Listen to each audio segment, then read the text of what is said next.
This is Just Tool Basics, and today we're talking about screw-holding screwdrivers.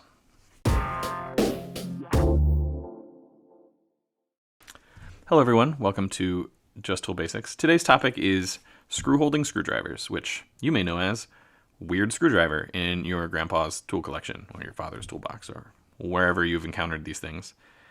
That is certainly how I was introduced to these tools.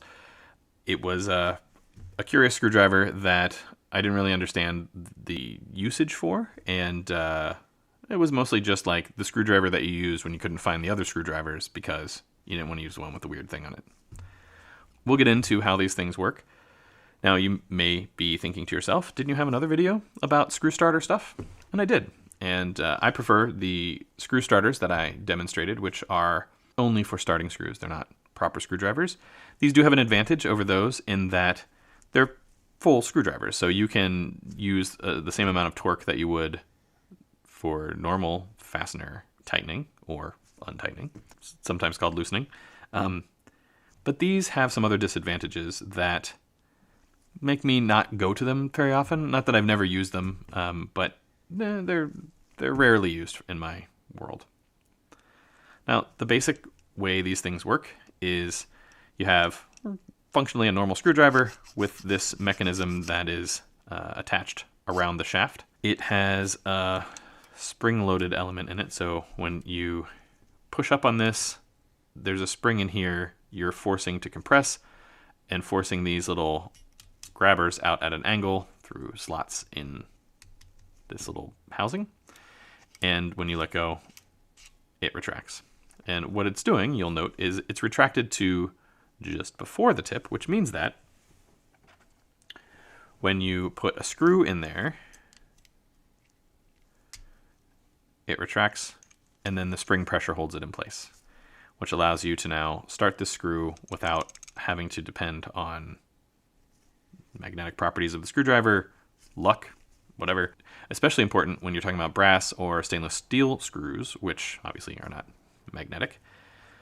And it holds on reasonably well.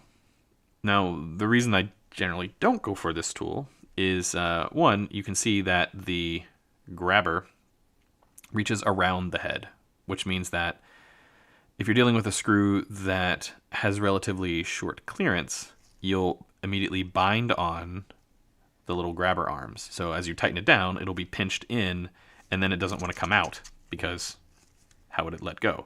So you do need a little bit of space to be able to retract this away. The other problem with that is that when you try and pull it off, it's not great for the little hands.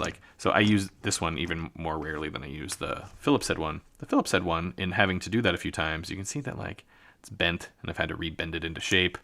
The little housing thing is starting to separate. It's just not a terribly sturdy tool, but it does work. And this one still works even though it's messed up. It even works with flathead screws, which are flat on the top surface but are angled for a countersink on the underside of the head.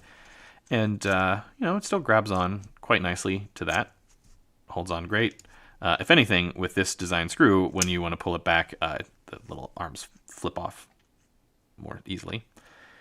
And another advantage from the screw starter that we've gone over in the other video, which I'll have linked below, is this a full screwdriver? I mean, this does have a little bit of ground relief here in the edge for the little grabber arms to rest in, so you can't put as much torque as you would for a normal screwdriver. But really, you're likely not going to damage the shaft of a screwdriver. Even with this relief ground into it, you'll damage the tip long before that happens. But yeah, whatever. But it's a full screwdriver. You can crank on it, which for a screw starter you could not do.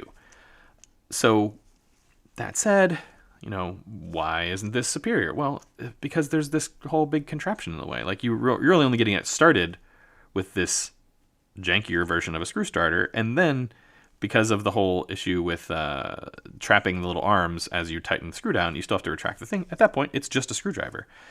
Sure, you don't have to have a second tool, but it's I guess it's just preferences.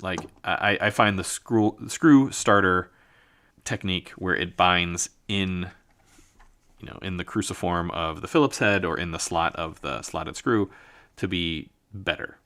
for me anyway. But they have their purpose.